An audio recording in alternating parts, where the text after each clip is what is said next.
All right. I'm calling the meeting to order at 6:02 p.m. We will start with the Pledge of Allegiance and the Goethe School Pledge. So please stand, place your right hand over your heart. Ready, begin. Pledge allegiance to the flag for the United States of America and to the republic for which it stands, one nation, under God, indivisible, with liberty and justice for all. Casey? As a citizen of the world, I will follow Goethe's circle of learning. Curiosity opens my mind, ideas lead to knowledge, responsible choices show respect, cooperation strengthens others, learners are courageous, empathy creates community. Als ein Bürger dieser Welt folge ich dem Kreis des Lernens. Neugierig, ideenreich, respektvoll, kooperativ, mutig, empathisch. Thank you. Roll call. Frank? Present. Sam? Here. Pete? Here. Right. I'd like to make a motion for the affirmation of board findings pursuant to Government Code Section 54953E. Is there a second? I do a second. That's from Frank. All in favor? Frank? Aye. Sam? Yes. Pete? Yep. Right. I'd like to make a motion to approve the agenda as presented. Is there a second? I second. All right. All in favor? Frank? Aye.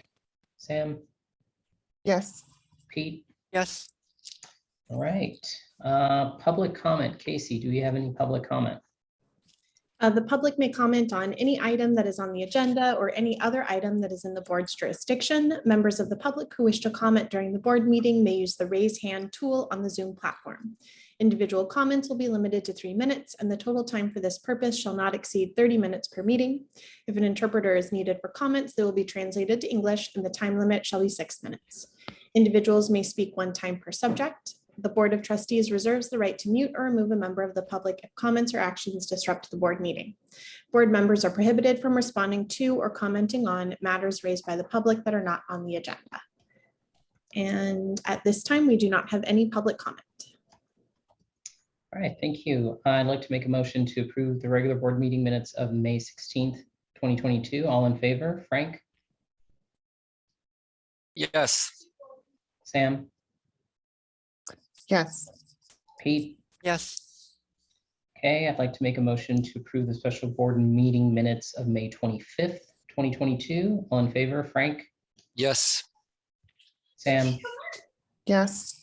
Pete? Yes. Right.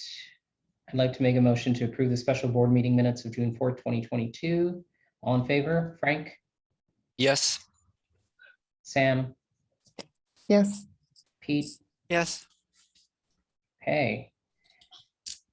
Moving on to items for discussion and action. I would like to make a motion to certify the election results for parent representative to the Board of Trustees. Is there a second? I second. That's from Frank. Go ahead, Chris. Yeah, we are happy to report that the results came in. We had one candidate, and that candidate received 90% of the vote, and there were a few that were abstentions. And so we do have a duly elected parent representative, and we wanted to just make that official in All the right. minutes. All in favor? Frank? And that's Katrin Kaler. Yes. Sam? Yes. Pete? Yes. As a yes for me. All right, ED report. Go for it. All right, let me change that.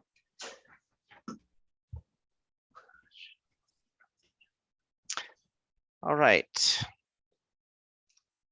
I did want to take a moment to just look back at the year that we've just had. And it was really a year like no other. And I know you've heard me say that before, but I really can't stress it enough. I'm one of the major pieces of this is we just remained open for the 180 days of instructions. We did have to cancel some, we did have to quarantine some classes earlier on in the year, but we did maintain the school up and running for the 180 days of instructions. And this was amidst constant shifting protocols and very little notice when they did shift, and literally making decisions based on the news rather than waiting for it to filter down from things that were given to us from various levels of government. We had to make a lot of decisions based on of what we were finding in the news. We lived through 3 major waves. The Delta in August, and Omicron in January, and then the Omicron variant of May. And each one was completely unique in the way it affected our school. In Delta in August, it was we were literally getting ready and planning one thing, and then just as school was opening, things shifted, and so that was a difficult start of the school year.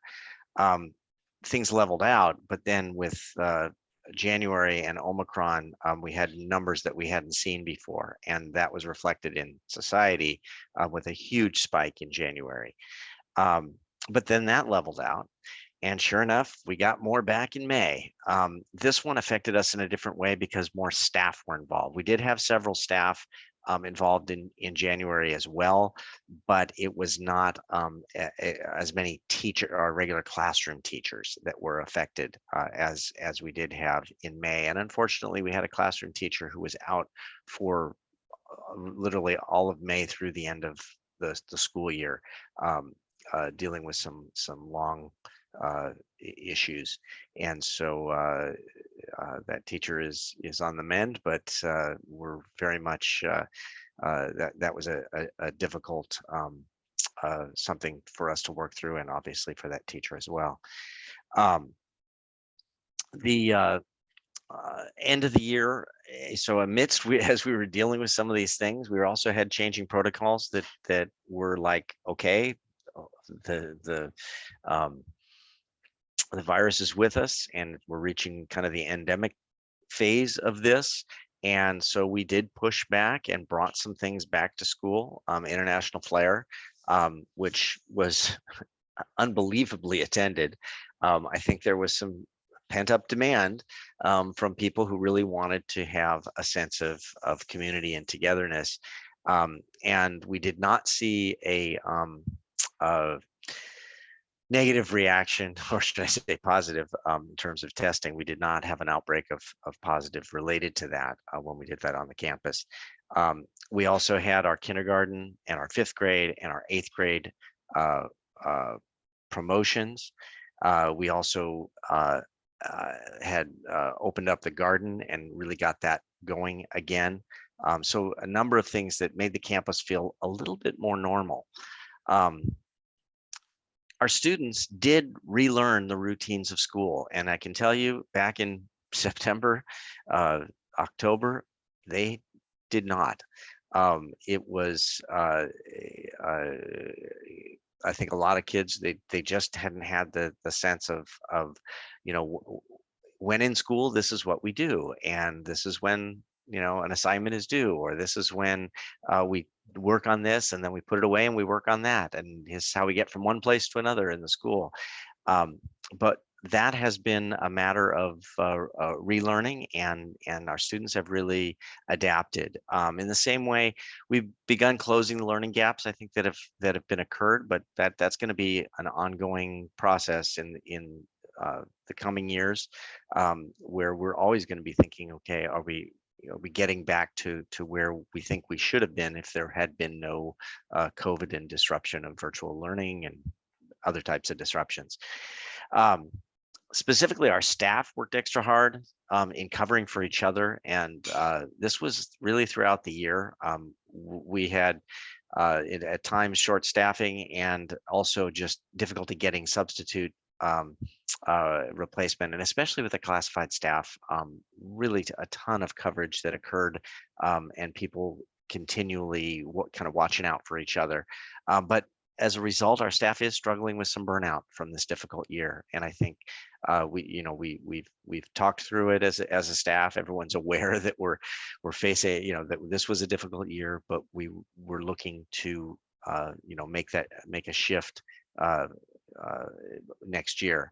Our parents are very eager to return to campus for increased volunteer roles. And interestingly, I mean, the end of the year, we had, I'm going to say comment after comment from our parents, just saying how appreciative they have been with that we all rode through this year together, and that that they got the information they needed. We did what we had to do at various times in the year, but we all you know, kept the focus on keeping kids in school as best as we could. And so just we did get some really, really positive feedback at the end of the year, you know, verbally and anecdotally. We also have surveys that we put out at the end of the year as well, but I did want to share that. So where are we looking ahead to? I think next year we are talking about really an attempt to return to normalcy. And what does that look like? First and foremost, it's reclaiming the campus. I gotta say that this year our focus was so on let's just get things going and get kids here and let's move forward, that we did not have a chance to start the year the way we'd want to start a year. We did not have a chance to make the campus feel like ours. And so beautification and volunteers, I think, are the key for starting off the year next year, really making a point, starting with Shine the School. We'll figure out how to do that. Last year, they didn't let us. This year, we're going to make it happen. We're front loading some time with our instructional aides that we don't usually do, so that we can do the little things from signage to just making sure that all the classrooms are set up and ready to go, and have that look of we're ready for school. And that's part of adapting to the new normal. You know, we don't know what August and September will throw to us. It could be, you know, another variant, who knows? But we are going to adapt and figure out and kind of own that this is our campus, and we want to make our kids feel at home on this campus and not have it feel like sort of a leftover or forgotten place, which at times it felt that way this year. Professional development, long-term facilities use, and use of the resource funding that we have for so many variety of different funds that have been provided to us. It's making use of those funds, and how we set that up is really a focus for next year. Long-term facilities, obviously, that's a key piece, and that ties with enrollment and plans for enrollment growth. And I did mention professional development, that's really trying to make that a focus for next year. But all in all, the very last bullet I think is the most important, and that is the joy of school and the joy of being together and the joy of learning in an IB environment is really what we're looking towards. And so that's I just wanted to share with the board what we've been through, and that we are heading to a better place as we move into the new year. So that covers that. I think I can probably go through all of these and then ask any questions that we have. Enrollment, really unchanged. And that means for the past 4 or 5 months, we've been static on enrollment, which is good, because typically at this point in the year, there's a decline that can happen with enrollment, and that's fairly typical in the second part of the school year. So the fact that we, after experiencing the drop in enrollment at the beginning of the year, we've flattened that out, and that continued on through the end of the year. So really no change in where our students are. Where do we stand with Prop 39? We have moved forward on the alternative agreement. We have the actual agreement that District West has been finalizing, that they are presenting to the superintendent, and then we get to sign off on that. We did all the due diligence with our local folks and really had a positive experience with that, and working with the Marina Del Rey Middle School administration.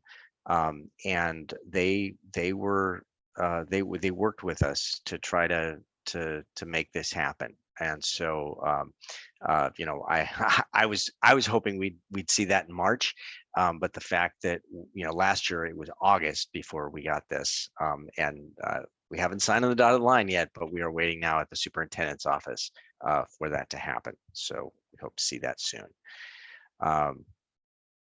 And one other piece that I wanted to share with the board is just where we stand with regards to HR. And this is probably our biggest concern right now as we head into the summer months and preparing for school, is that we are still have open positions. Now, that's not unusual, but what's unusual is that we have such a limited pool of applicants. You know, typically EdJoin is the go-to for everything we've done with regard to postings, and that's been for years. We're going to go beyond that. We are going beyond that. Because we're actively seeking 6 classified positions and 3 teaching positions. And so we're going to work with employment agencies to fill these positions. Scoot, which is the agency we have worked with most recently, that really got us through May. We are going to work with them to look for kind of as a headhunter, looking for full employment for getting these positions filled, and we'll still use traditional means. For our classified employees, we're going to be looking at some other or putting out in some other areas like Indeed, and a few others that we will get our name out there, potentially even going to non-traditional things like Facebook and that type of thing to post that we have classified positions available. And I think it's important to point out, appreciative that the board went forward with at the most recent special meeting with a 5% increase for the improvement of salary and benefits, but I think we're going to need to be looking at that even further. We are still not at the point where our salary scale fully exceeds the minimum exempt requirements, and we have to make adjustments on some of our folks at the lowest end of our scale. But we also need to watch what's happening in other charter schools and LA Unified and other surrounding districts with regard to collective bargaining that those districts are doing, or what they're doing in charter schools as well. And so we made a great jump in the right direction with the 5%, but when we see how everything finally settles out with the incoming budget, I think we will need to think about, you know, where we stand, and particularly looking towards next year, what we can do to improve our salary and benefits to the point of being, you know, really competitive. So I will leave it at that. And Yasir, if there are any questions. I don't have any questions. Frank, No questions, no comments. Sam, Nothing for me, thanks. Pete. Nothing from me, thanks. Okay, moving on to the next item. I'd like to make a motion to approve the financials for May 2022. Do I have a second? I second. From Frank. Go ahead, Chris. Yeah, if I may just draw your attention before we go to the presentation. You know, there are massive swings year over year, months over months, not year over year. So all explainable. Finance committee acted and discussed, and that's what that's what in front of you. And the swings, the variances months over months are explainable and purposefully picked. So was that Dr. Jones and Ryan? All right. Thank you. I don't know if Ryan, we got you there. Okay, we're moving so quick. I was worried.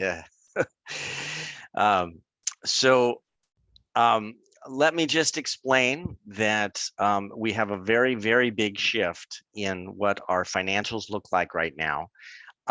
Not really from the bottom line, because if you recall, in the last month, we basically were at a break-even budget, and we are now at a little below a break-even budget, but a huge shift that has happened, and that shift is to the good.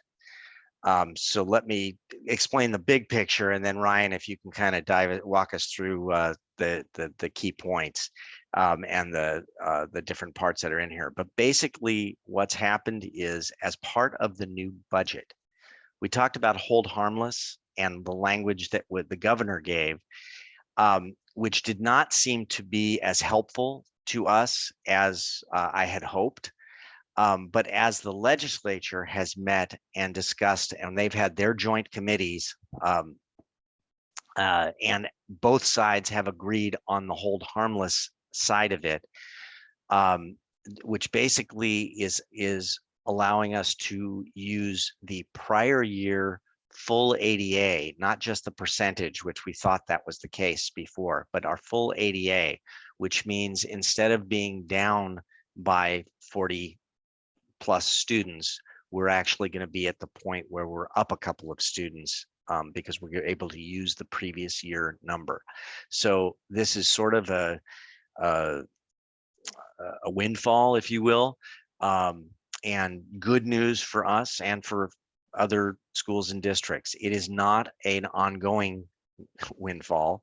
It is in a way for school districts, because it's always been that way for school districts, in which they can use prior year, and now they have three choices of what they can do to mitigate if they're in declining enrollment. We have this same option, but only for the year 21-22. So the current year that we're in. So we're making use of it, and we talked this through with the finance committee. And basically what we want to do is show that income, and we've gotten the clearance from school services and XED that it's part of the macro for the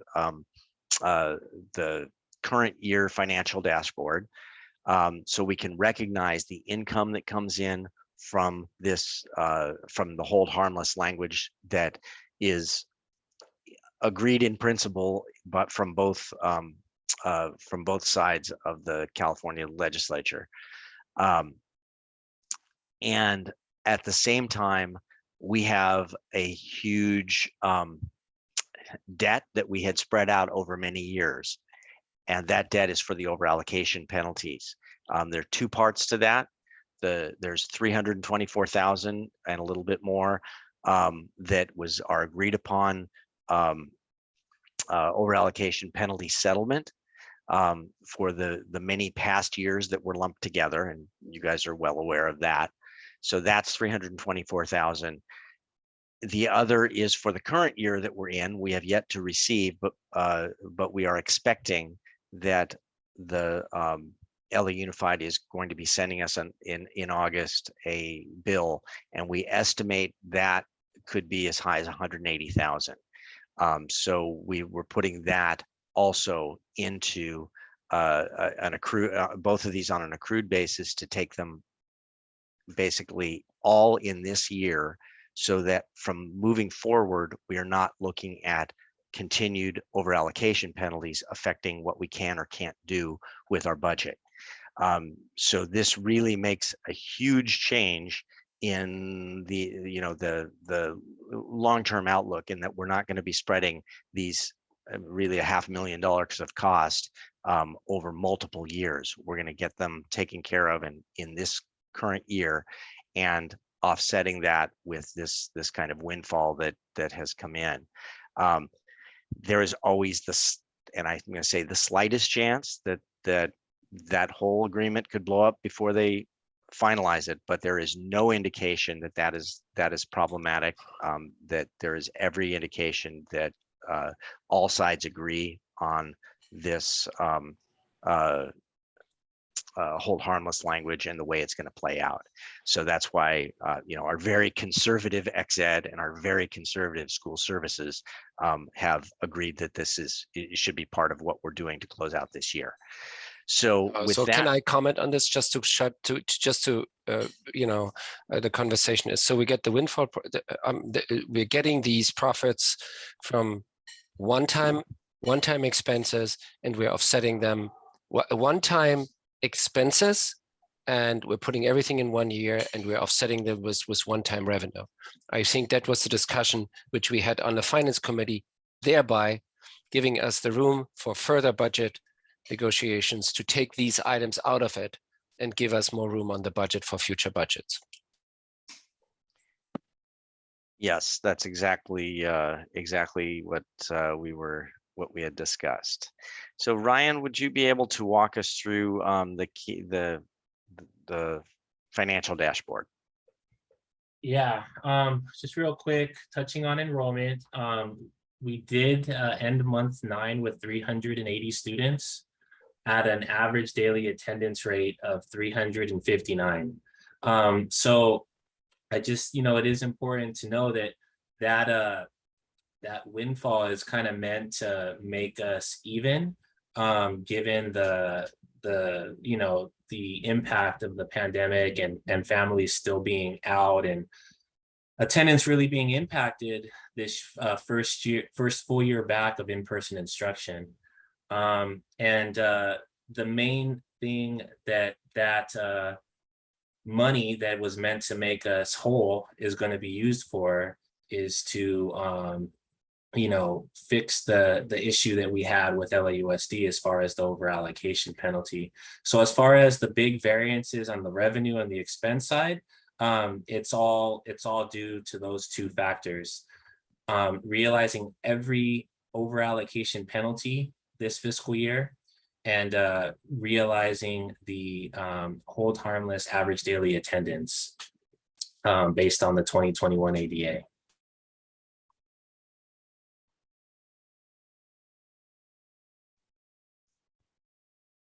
That's the big, those are the only real changes that occurred from last meeting to this one.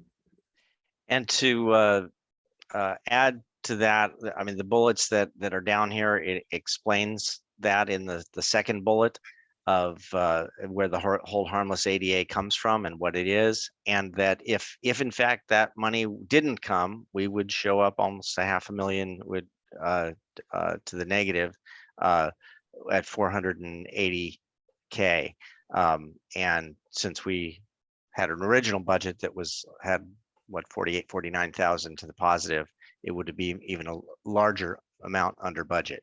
So we want to be sure that that's understood.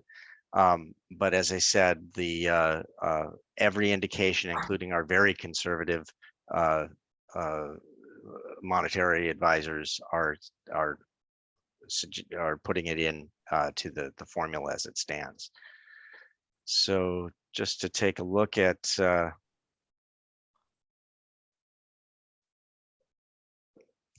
the variances you were mentioning, Ryan, you just kind of run us through net income and changes there? Yeah, so we have an increase of 420,000 over budget for our LCFF. And on the operating expenditure side, you'll see we increased by about $447,000 there. That's because we put in the 180,000 current year over allocation penalty, as well as 324,000 of the LAUSD settlement from previous years. And that is what's driving the big expense variance. As far as salaries go, these are just continued small variances that have been occurring from budget throughout the year. based on additional positions in the classified that is offset by one-time funds based on needs that the school has identified, and we're utilizing ESSER funding and ELO funding to offset those additional costs. The net income is shown here at a loss of 33,000. So after shifting all these pieces, that's where it stands as we reach the May financials. We won't get until we have the close. We won't know finally is that the number we'll be at, or our indication is it could be a little bit better, closer to break even for the year. But given the amount of the over allocation penalties, that's a pretty amazing thing if we can get that totally in the rear view by this year, and then continue to make sure that our enrollment doesn't allow for it to happen again. Yeah, and Dr. Jones, that $180,000 estimate for current year over allocation penalties, that's your high end estimate, right? That from what we looked at, yes, that was our high end estimate. And also, we're not going to just accept that it's okay to give an over allocation penalty when the state is saying, they're doing this whole thing with hold harmless. And that gives us some grounds for saying, well, how can you hold us harmless under facilities, but not when the state's not even doing under budget? So we will definitely not just take that lying down, but we want to be conservative in our approach and make sure that we've offset money for that. And if we're able to bring that number down, we'll adjust it in the profit loss sheets.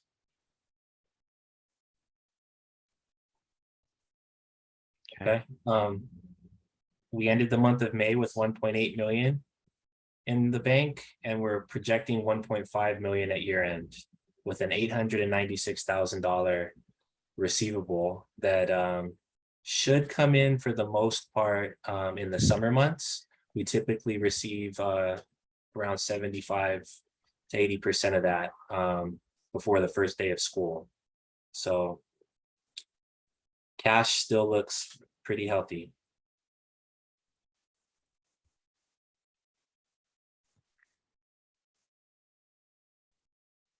Do you want to just highlight any new bullets that are in here? I know we've already mentioned these parts, but I want to be sure it's clear where it is in the report. Yeah, on the expense side, we did itemize all of the additional, if you scroll down a little bit further, we itemized all of the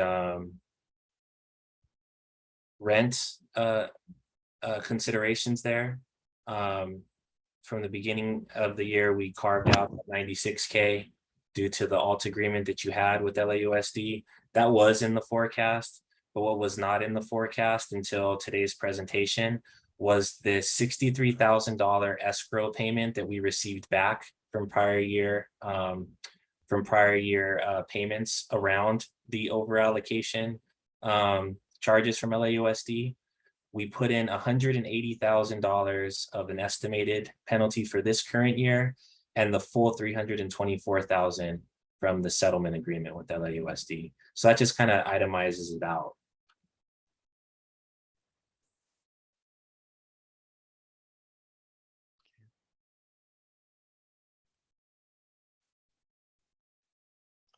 One comment on the attendance, due to the hold harmless, it's, although we were still collecting independent study contracts, due to the hold harmless, it doesn't really impact us. We're still collecting it to show the true ADA, but the projected ADA due to the hold harmless is beyond the actual, is larger than the actual ADA. And we will continue with whatever rules they impose on us for independent study for next year. We are continuing on with our independent study technician who worked to, just to give you an idea, we did some quick tallies at the end of the year. 85% of our students had at least one independent study contract this year. That's how pervasive it was. That really, we had about 75 students who had contracts that exceeded 15 days. And so that's a huge number. And most of that is related to the classroom quarantines that happened in the earlier parts of the year, in September and August and September, as well as in November and December, and January. But overall, we're going to continue with tracking and getting the most out of independent study as we possibly can.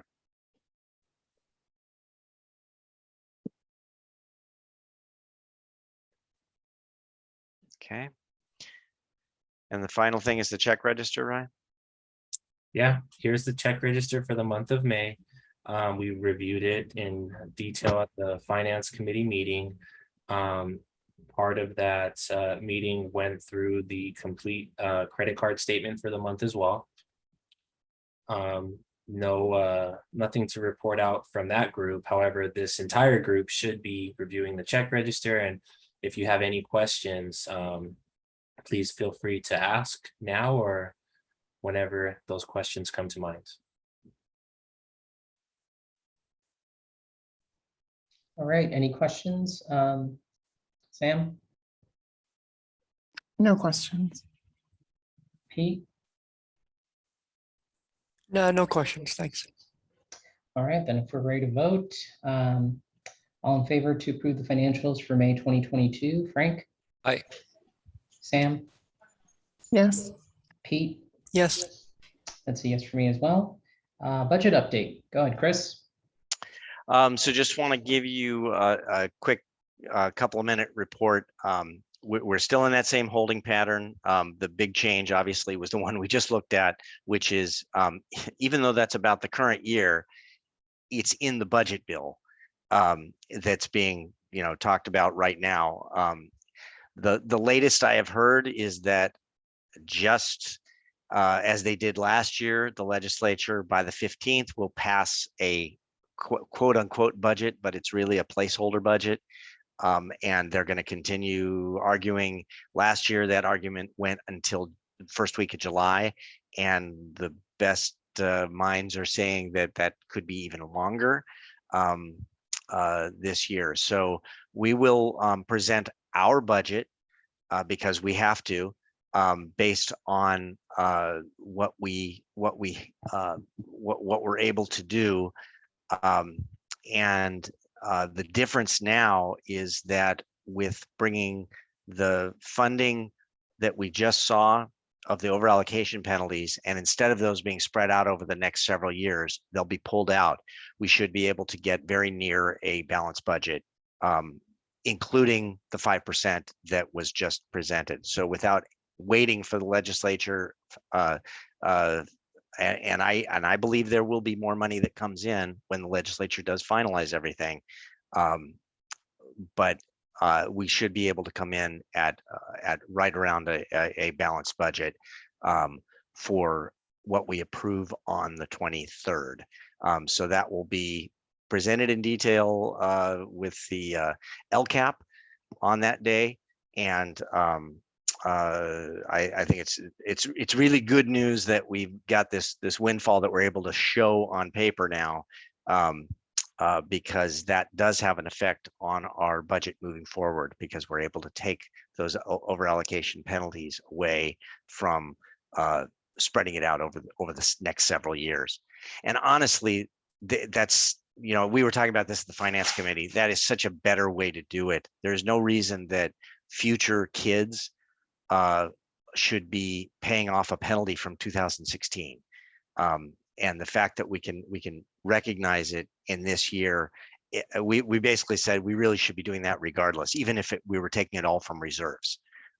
That's I think a better way to approach it. So that's where we stand. The budget meeting is in 10 days, and we'll have a very near or fully balanced budget at that point for you.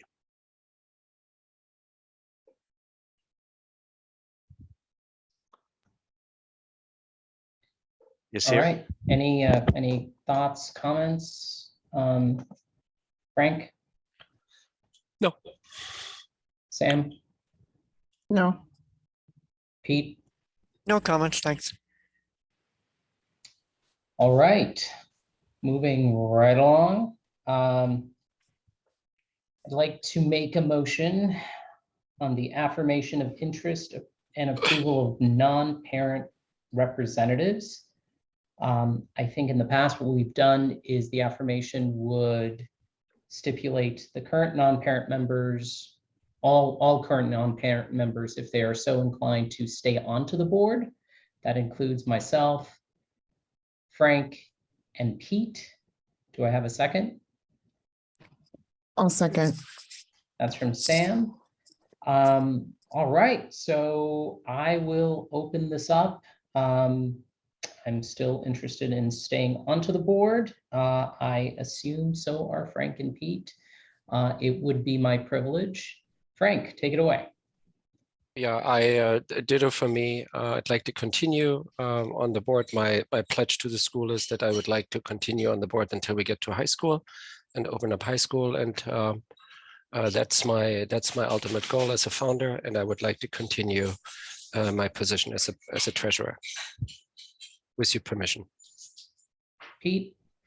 So I guess, Frank, you're staying forever, huh? Looks like. Just giving you a hard time. Yeah. Yeah, I'm happy to continue. Thank you. All right, all in favor? Frank? Aye. Sam? Yes. Pete? Yes. That is a yes for me as well. Moving on to election of officers. I move. so- Do you want to go can we go through the process and I move and suggest a candidate, or how do you envision this, or do you want to suggest yourself? Well, I was gonna suggest myself, only because as you said, Frank, there are a couple of reasons, and they're from a personal standpoint. I believe I can still bring value to the organization as president. It's my ultimate goal, as it has been in the last 3 years, that we expand our facilities, and I think the last 2 years has been a major hiccup in accomplishing that. I feel like there is still work to be done. With that being said, I have spoken to Chris about it. If the meetings go back to being in person, I have no problem stepping aside. But I would definitely like to stay onto the board at least until we get 2 additional members. Anyway, those are my thoughts, but I'm welcome for if anyone wants to step in, and I will make way. So Frank, go ahead. No, I think I personally would just have recommended that you stay on the board in your role as a board president. I think you're doing a good job, and you are in addition to having a vision of what you want to accomplish for the school and the value you bring, you're also a taskmaster, and that's invaluable. Oh, thank you, Frank. Yeah. Sam? I also support your renomination as president. I thank you for your service without being a parent involved. I think it takes a level of dedication. So thanks to all 3 of you actually for that. And so as long as you're willing, I am in support for today. Thanks. Thank you, Sam. Pete? I concur. I think you're the right person for the job at the time. So let's just keep with it. All right, thank you, everyone. I cannot tell you how just happy I am to have your support, and I think we share similar goals as far as the organization is concerned. Okay, on that note, I'd like to make a motion Does someone else want to make a motion? I I'd will like- move. Yeah, you make the move to approve, to approve Yazir, and I apologize for still not knowing your last name and probably Eftekar. I hope I have pronounced it correctly, Eftekar, as a board president for the upcoming year. Do I have a second? This is Sam, I'll second. So Right. All in favor? Frank, aye. Sam, Yes, Pete? Yes, That is a yes for me as well. Moving on to the treasurer, I would like to make a motion to continue Mr. Boitine to stay on with his steadfast leadership with the numbers. We really appreciate you, Frank, and I know it is a lot of work and it is a time commitment. So I'm glad to hear that you have a long-term goal to stay with the organization. It's very important to have a founder. Is there a second? I'll second. That is from Pete. Does anyone want to say a few words? Frank, you want to start? Not really, except for this, I would like to continue and even improve the the reporting. It's on my goal to get to a dashboard that we could get some benchmarks, and we'll get there hopefully next year, and so that we can just plan that our budget planning and everything gets to a point where we don't have to issue contracts to our teachers and our key performers that late. That's my ultimate goal, was the budget, that we get to a better level of projecting and forecasting and make better decisions earlier for our teachers and staff. Excellent. Sam? just to thank Frank for his leadership that I've seen to date on the finance work. As a new board member, I've really appreciated knowing the diligence that the finance committee brings to this, and that you as the treasurer brought. So it's really made my work easier in understanding what's happening here. So I appreciate it. Thank you. Pete? Yep, I agree with all those comments, and good job. And I know it's a lot of extra effort, and I'm glad someone competent is taking care of it. Awesome. Let's move on to vote. All in favor for Frank Boitine as the treasurer of the Board of Trustees? Frank? Aye. Sam? Yes, Pete? Yes, That is a yes for me as well. Next, I would like to make a motion, and I know it hasn't been a long time, but I'd like to make a motion to continue Sam to serve as secretary for a full academic year next year. I think she's done a great job, and I look forward to her committing more time and dedicating herself more into the organization if she is up for it. So do I have a second? I second. Frank, or Sam, we'll start with you. Is that okay? sure. Thank you. I know it's been just a couple months since I came into the role. There hasn't been too much additional activity, but I'm looking forward to serving this through for a full academic year and really helping to support the board from that governance side. So thank you for renominating. All right, Frank. For you, I truly appreciate your intellectual sharpness you bring to this board, your way of dissecting problems. I think that's of very valuable to this organization, and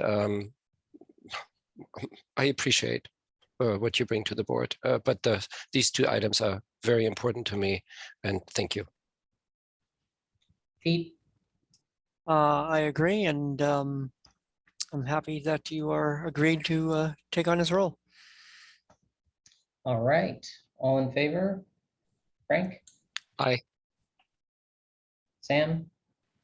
Yes, Pete? Yes, That is a yes for me. Moving on to the approval of the Board of Trustees meeting calendar for the upcoming academic year. I'd like to make a motion. Is there a second?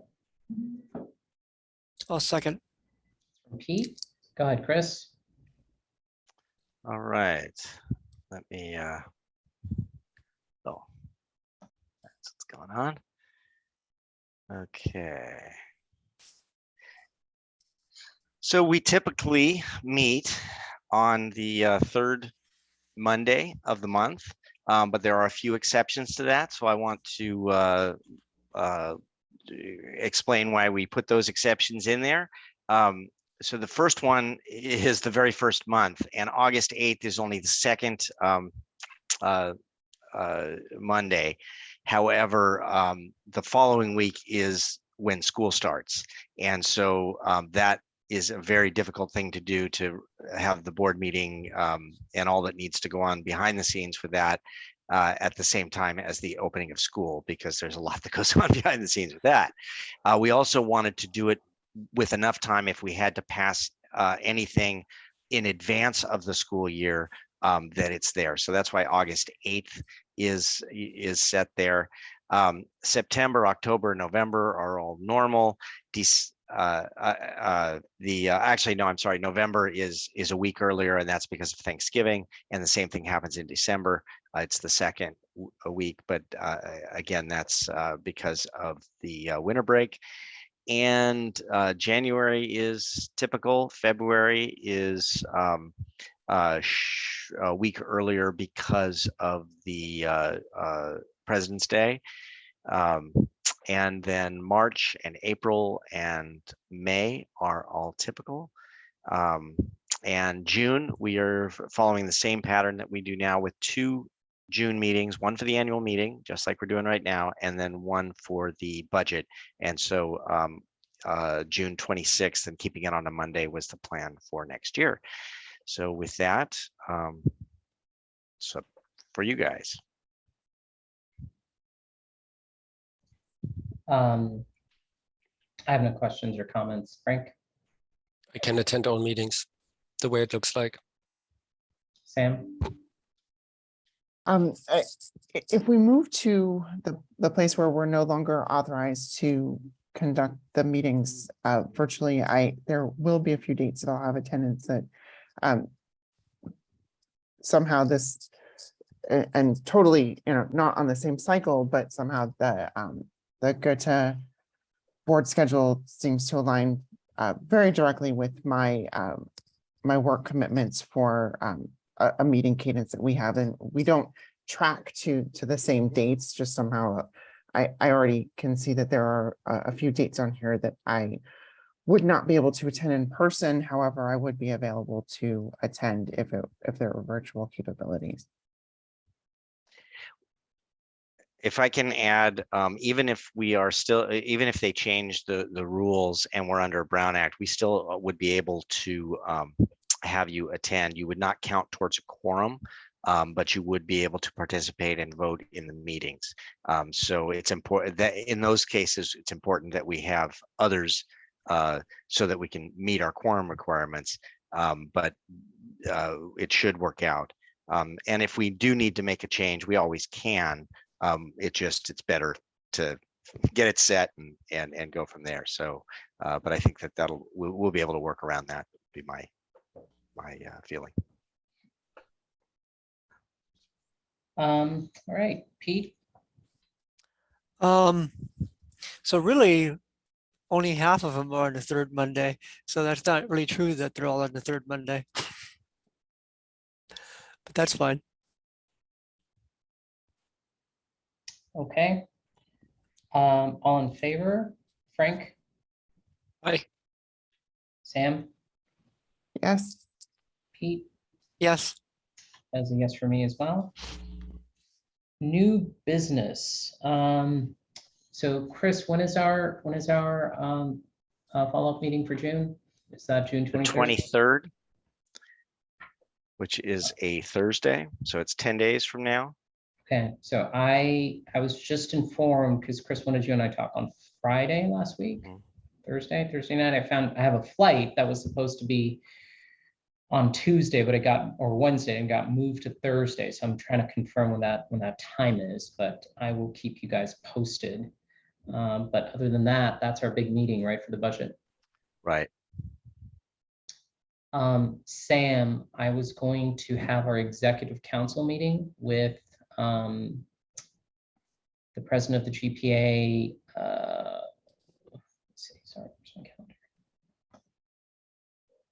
probably early in that week. Does that sound okay for you? I have a personal vacation planned. Oh, that's I right. had let you guys know that I would not be available for next week's meeting, but that also extends into earlier in the week. Could we do our executive council meeting maybe sometime this week? What's your latest availability? I am currently in out of the country, Ah. so I can be available at certain times that might meet up. We should coordinate on Okay, that schedule. let's though. connect and see if we can do something. Yeah. But otherwise, yeah. 23rd, is that right, Chris?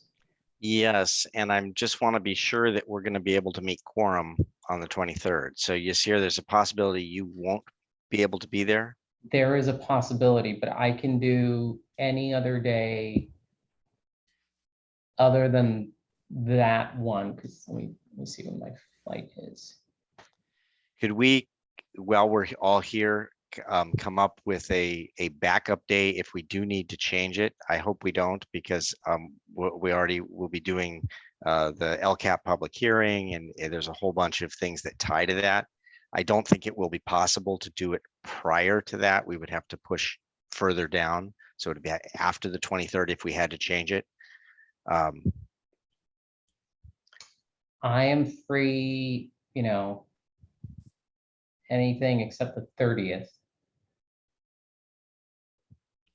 So, I'm leaving the country on the 30th, so it needs to be before. I would suggest potentially, if we had to change it, and I hope we don't, that Monday, the 27th, and do it on a Monday. Would that work for people At 6 o'clock? at 6 o'clock? Sure. Yes, yes. And I'm still on vacation and don't know what any of my connectivity would be. Got it. Okay, I will check with Katrin as well and just see. Yasir, if you could keep me up to date on, because if you're able to attend, then we would keep that 23rd date. I'm afraid if we didn't, with only 3 board members, that would be, yes, we could have quorum, but it certainly is cutting it close. And that's a very important meeting because of the LCAP and the passing of the budget.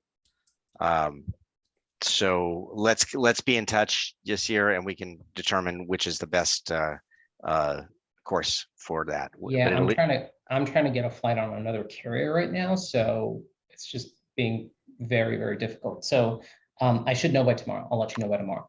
okay, and I'll check with Katrin for the backup also. All right, perfect.